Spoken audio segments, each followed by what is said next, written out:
We want to begin now with some breaking news. Rapper Lil Durk Just left the courtroom for the bond hearing for my son for at least the third time. This time it was very fair. The judge was very fair. He wasn't pro-prosecutor. He wasn't pro-defense, but he was pro-justice. The courtroom went silent as the judge read out the bond conditions for Lil Durk. And for the first time in months, there was finally a hint of good news. Reports from inside say the announcement hit different. Durk might actually have a shot at stepping out on bond or possibly securing house arrest while his lawyers keep battling the feds before trial. But hold up, before anybody gets too hyped, there's a twist that changes everything. Turns out, prosecutors just dropped a stack of new evidence, several pages worth, that could delay the entire trial. Now, this delay is a double-edged sword. On one hand, it buys Durk's legal team more time to build their defense and negotiate a release deal. On the other hand, it means the feds are nowhere near done tightening their grip. Every new page of evidence makes it clear they're digging deeper than ever into Durk's past. And that's where things get wild. According to court filings, the feds now claim Durk was also behind an attempted hit on Quando Rondo back in 2021. The new evidence reportedly includes surveillance footage, digital records, and witness testimony tying him to the Georgia incident, an alleged failed ambush that prosecutors say connects directly to the same revenge chain that started after King Von's death. To make it even more controversial, investigators are quoting Durk's own lyrics as proof of intent, zeroing in on the bar. They on my page like "slide for Von, I know they trolling me," which they claim shows his mindset during that time. The feds say the line ain't just rap. They think it's confession through creativity. Now with bond talks on the table and fresh evidence in play, Durk's entire future hangs in the balance. One judge's decision could mean temporary freedom, or more time trapped in a cell. When Durk said, "For some reason I just don't see them comments anymore," fans thought he was brushing off the hate. But prosecutors see it as something way deeper. According to new filings, the feds are using the timestamps of Durk's songs and posts to line them up with the alleged Quando Rondo targeting in Georgia, arguing his lyrics dropped right around the time of the supposed hit. That's how far they're digging. Even his bars are being treated like breadcrumbs in a federal case. But it doesn't stop there. Reports are surfacing that prosecutors are trying to flip OTF Didi, one of Durk's tightest affiliates, to testify against him. They're allegedly offering Didi a deal to lighten his own situation, hoping he'll point the finger at Durk. The twist? Didi's trying to cut himself out completely, filing motions to get removed from the case and distance his name before things spiral further. That's what Didi did. He's basically saying all this evidence y'all got against Durk got nothing to do with me. Why you got me charged with Durk? And that doesn't mean he's going against Durk. That just means he wants his case severed. And I'm telling you, if it's severed, it helps Durk. Because one of the main connective tissue to this conspiracy is saying that Durk told Didi to hire. Didi's saying, I ain't get told to hire nobody. And I ain't hire nobody. What are you talking about? Why would I hire someone? That's his thing. New iMessage group chat evidence. Court docs say these messages show Durk allegedly beefing with O-Block members over not avenging King Von's death. The feds claim the texts prove Durk ordered moves against his own crew for not sliding fast enough. One witness, reportedly cooperating with federal prosecutors, claims Durk personally gave the green light on certain retaliation plans.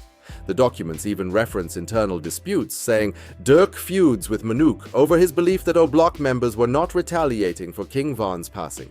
When word broke, Wack 100 jumped online, spilling what he called the truth about the snitches turning on Durk. Life by basically saying he's guilty of for hire. And the only thing that, like, yes, some of these things look suspect. Why'd you go there? Why are these people going there? Why'd you send this message? But nothing. There's no message that they got that says where Durk says, y'all that Quando yet? Nothing says that. No, you missing the point. Okay. They got a witness already cooperating on that. Been had one. We just ain't seen what they said. It's 3 years. One of the cooperating. Yeah, that's true. Yeah, So that's co-conspiracy too. Yeah, I don't know. You don't need too much more than that. One of them is cooperating. Then in the paperwork, you got the conversation. They say they had it in and out. The other two was figuring out how they getting paid. And now, the courtroom's heating up again. During the latest hearing, Durk's legal team officially submitted a new bond proposal, their third and most daring attempt yet. Reports say the offer includes a multi-million-dollar package, full-time armed security, house arrest in Atlanta, and restrictions so tight the judge couldn't refuse. On top of that, Durk's father even spoke out, hinting that his son's release on bond might finally be within reach if the court decides the offer is strong enough to outweigh the risks. Fans everywhere are holding their breath. Could this finally be the break Lil Durk has been praying for? Just left the courtroom for the bond hearing for my son for the release for the third time. This time it was very fair. The judge was very fair. He wasn't pro-prosecutor. He wasn't pro-defense, but he was pro-justice. So he listened to all the evidence and, he's going to give a ruling in the next few days about what his position is for the bond. But we were very pleased at how it turned out.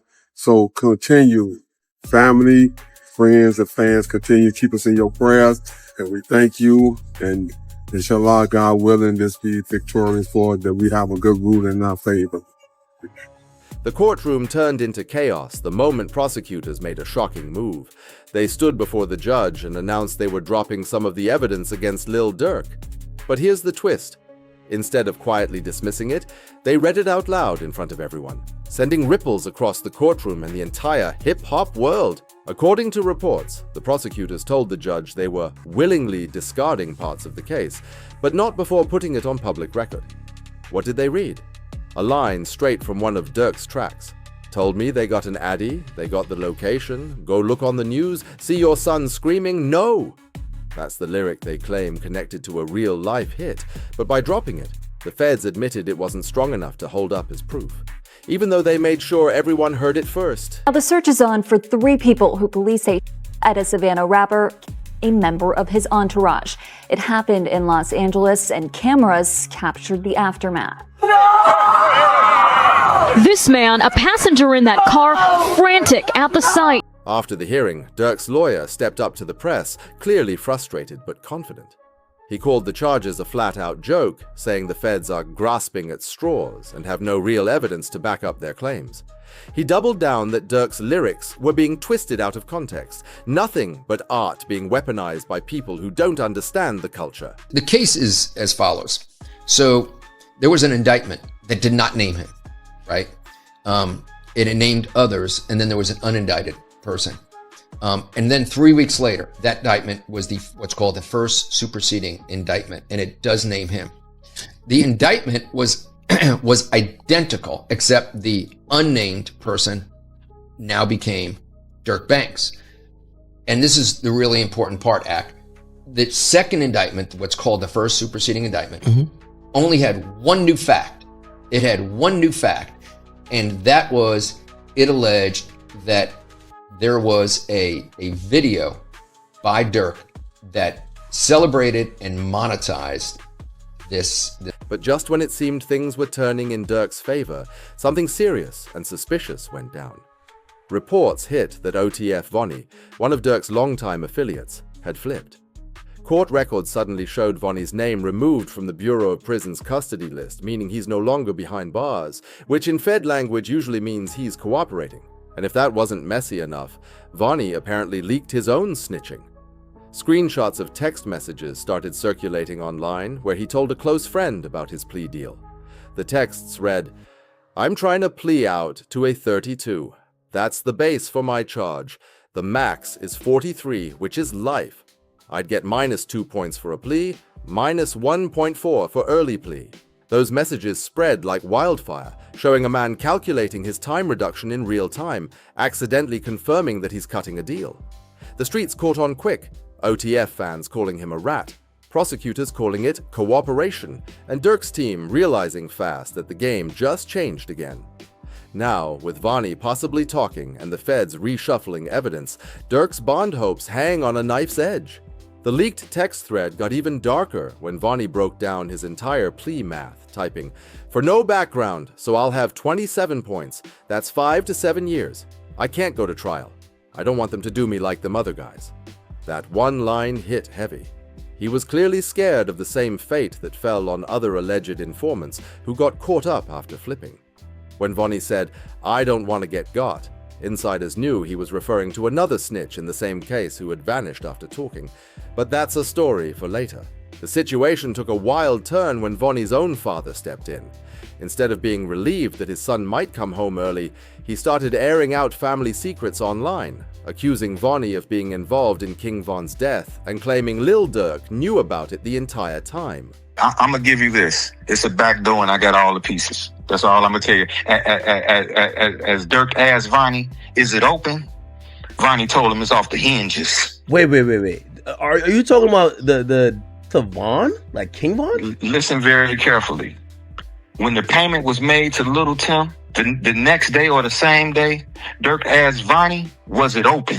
This is what he asked him. Was it open? It was the exact words, was it open? He told him it's off the hinges. Are you saying that Vonnie backdoor King Von? No way. That was right here. You heard what I just said. Guess what? You need motive first, right? I got bankers. I got bankers that'll testify that or will make a contract or make a statement to you and let you know that this is the amount of money he had, this is what he had, this is that another. You need motive first and foremost. I got text messages from the lawyer letting you know that who told on Durk before, who told on Von before. That claim sent shockwaves through the hip-hop world. On the surface, it didn't make sense. Why would Durk ever want Von gone when he was like family? But police files added fuel to the fire. According to investigators, Durk and Von had an open criminal case together at the time, one that quietly disappeared only a few months after Von's death. The case, which had been dragging on for years, reportedly ended in a private settlement, and that timing got fans talking. The internet lit up with speculation that Durk might have struck a deal, possibly agreeing to shift some blame in exchange for getting charges dropped. Nothing has been proven, but it was enough to reignite every old conspiracy floating online. Why would Durk want Von? All right, man. Let me give you this. First of all, you didn't sign your rights over. You ain't in no 360 deal. First of all, you can't bring nobody into the business and they surpass you. How you bring me to the table and I pass you up? Don't nobody want their chief spot taken, do they? That's an interesting dude was thing. a slack. Dude was a. He was signing the boys. He was a. Von wasn't no slack.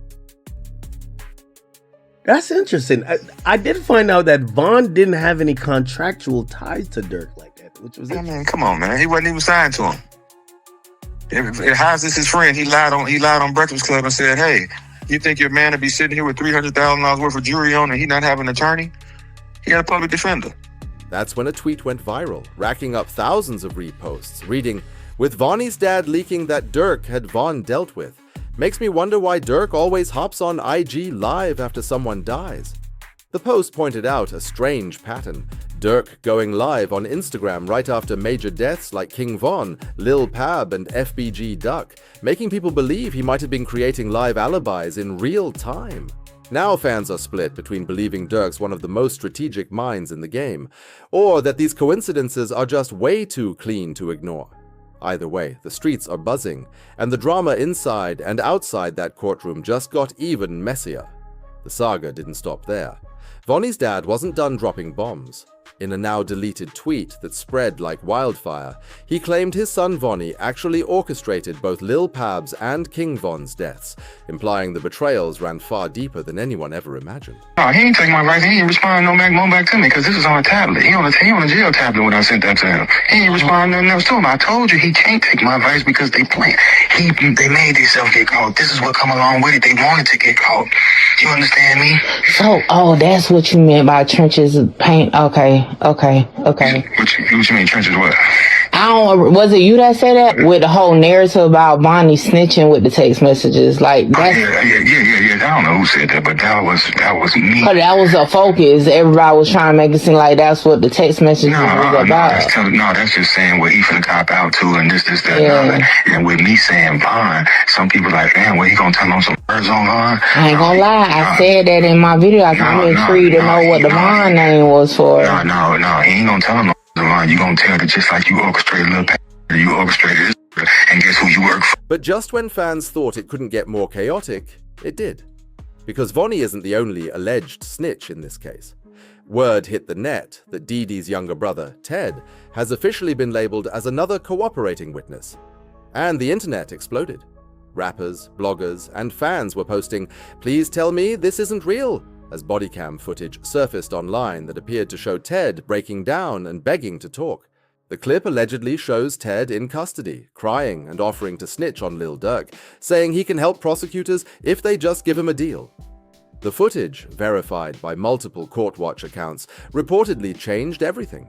Durk's lawyers immediately filed a motion asking for more time on their bond proposal, calling this a major new development that could shift the entire strategy of the case. What's especially wild is that Ted isn't some random witness. He's the younger brother of Dee Dee, one of Durk's closest allies and alleged top enforcers. That family tie means Ted may know exactly how deep the organization runs, and prosecutors are using that to their advantage. Really? Sure, yeah. Dude had a. What about that? A man had a with an extended clip. That's cool though, right? The crazy part? Ted wasn't even picked up for anything major. He was just caught at a corner shop with a firearm tucked in his waistband. Reports say the gun had an extended clip, and when police pressed him, he panicked. "That's cool though, right?" he reportedly said, before realizing it wasn't. And within minutes, he was offering information. Now the whispers in the streets are saying Durk's whole case could start crumbling.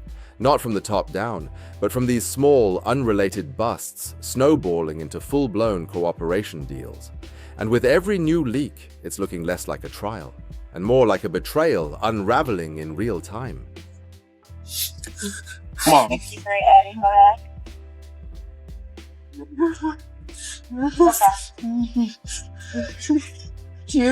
stop it. Stop it.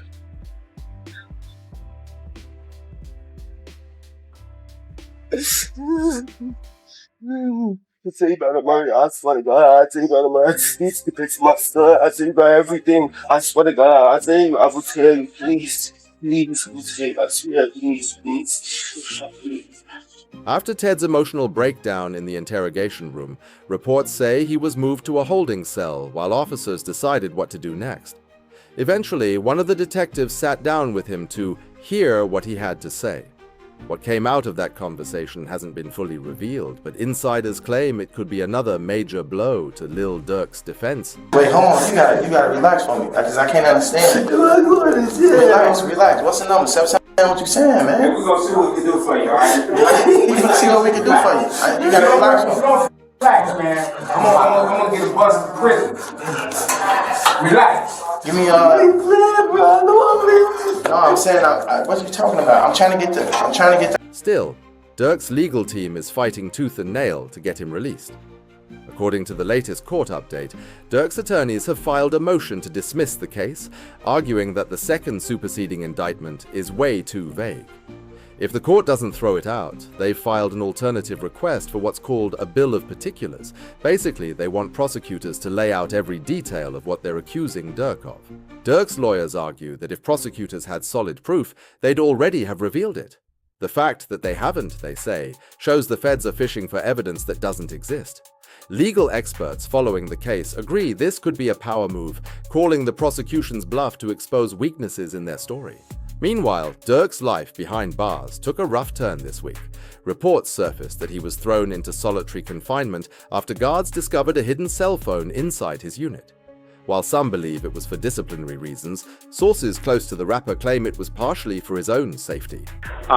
They got Lil Durk in a hole for basically some BS, and right now we're going to show the paperwork. They saying that he was caught with a cell phone, and basically that's not true. They trying to keep him in a hole, do a lot of things that they shouldn't be doing or whatever, but they trying to make a point because they saying that me and him is privileged and we got so many things going on, and it's a lot of BS. Just hours before that, Durk allegedly got into a physical altercation inside the facility. Details remain scarce, but witnesses say it was serious enough for officials to separate him from the general population. Shortly after the news broke, Lil Baby took to Twitter, posting, "I don't care about nothing else other than Durk right now. Free the bro." But the chaos doesn't stop there. Word from Chicago confirms that Glee, one of Durk's old OTF associates, was shot and killed around the same time Durk's incident happened inside jail. The timing got fans speculating again, wondering if the streets and the system are both closing in on OTF at the same time. The internet went into full detective mode after fans noticed something strange. On the exact same day OTF members were being targeted, both Quando Rondo and Lil Tim popped up in new interviews. At first, it looked like a random coincidence, but for many fans and online analysts, the timing was just way too perfect to ignore. Some even believe it was a strategic move, possibly meant to distract the feds or keep heat off them while all the chaos around Durk unfolded. I was like, shit, I was just protecting my little brother. When you did finally find out that it was King Von who did it, how'd you feel? I was like, damn, if Brian did that stupid shit last night, he still would have been alive. That's how I was. But I was like, shit, I ain't no the type person I am. Like, I'm a humble person. I ain't no disrespect to like his mama saying f him like that, because I could easily get on that type of stuff and be clout chasing type. Like, I ain't on that type. I'm a humble person, but it's like they ain't never popped that shit off. That would have never happened like that. In their separate interviews, both rappers took an eerily similar tone. They spoke calmly, almost rehearsed, claiming they wanted peace and that the drama wasn't worth it anymore. But for people who've been following this beef since King Von's death, that peace talk sounded fake. Comment sections blew up with posts like, "Nah, this sounds like damage control," and they trying to make themselves look innocent while Durk fighting for his life. Quando Rondo went even further, saying in his segment that he wished everything had gone differently the night Von was killed. He said he didn't want anyone to die, and that the situation just spiraled out of control. Whoever on my side, they got kids and a mama that 100% love them. And at the end of the day, bro, all this bull that we talking about is stupid. That could have been handled a totally different way. It could have been handled to the point where a song and $3-4 million could have came out or whatever. Like that could have got handled in a legit way, in a music way. That statement might sound remorseful on the surface, but fans weren't buying it. They pointed out how strange it was that both Quando and Lil Tim, two of Durk's biggest enemies, were on national platforms praising Durk and promoting peace on the same day he got thrown into solitary confinement. To a lot of observers, that felt like more than coincidence. It looked like narrative management.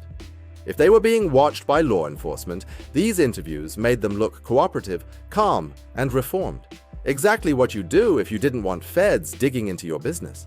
Even though Durk's latest bond attempt was denied, legal commentators on social media think his lawyers have one final ace up their sleeve: the First Amendment defense. They're preparing to argue that much of the evidence prosecutors plan to use, including Durk's song lyrics and public statements, are constitutionally protected speech, not confessions. And if that strategy works, it could seriously weaken the Fed's case, giving Durk his best shot yet at walking free while the world watches every move from both sides. Another major reason behind Lil Durk's denied bond just came to light, and it's nothing short of wild. According to official court filings, federal prosecutors told the judge that Durk could only be considered for bond if he went completely broke. In other words, the only way he'd walk free before trial is if he surrendered all of his assets and property to the court. No bond for Lil Durk. Let me tell you about what options he has left and why the bond was denied this time. Now, he's in federal court on a for hire charge where he faces the possibility of life in prison. What that means is, under the federal law, it is presumed that you do not get a bond because the charge and the penalty are so serious. So your lawyer has to go out there and show why you should get a bond. Now, ultimately, what the district judge decided to deny the bond on was a couple of factors. There's a couple $1 million being put up, but it's not all being put up by Durk. Some of it is from the label. And ultimately, Durk has a lot more money and assets than what's being put up. So if I let him out on bond and he tries to flee, he's going to have tons of assets and money at his disposal. The Fed's reasoning? They claim Durk's wealth and influence make him a serious threat. not because of escape risk, but because they fear he could allegedly use his money to place bounties on witnesses or informants. Prosecutors even went on record saying they believe Durk's millions could fund further acts of retaliation if he's released, pointing directly to incidents that have already shaken OTF from the inside. They're especially concerned about one name that keeps resurfacing: OTF Jam, the alleged informant whose cooperation supposedly helped build the Fed's case against Durk. According to court chatter and online reports, Jam has completely vanished. He hasn't been seen or heard from in months. No social media activity, no sightings, nothing. This disappearance started shortly after he was publicly outed as a snitch during an episode of DJ Vlad's show, where details of his cooperation first hit the internet. Now the rumors are spinning out of control. Some fans think Jam was quietly moved into federal witness protection after his identity leaked. Others believe something much darker happened, that Jam may have been handled after betraying the crew. Either way, his absence only fuels the prosecutor's claims that Durk's network is dangerous even from behind bars. With OTF members missing, co-defendants flipping, and the feds demanding Durk give up everything just to get bond, this case isn't just about freedom anymore. It's about survival in a storm that keeps getting darker by the day. There's a guy named OTF Jam. That was wired. Very ironic name. Jam now got he him put in everyone in the jam. Did 12 years. 12 got years. out, interviewed, said he kept it real, brought him cars, gave him 50,000. Right. This. Made mention that ain't no smut on his name. He ain't never been a rat. Caught a gun case. But eventually he flipped.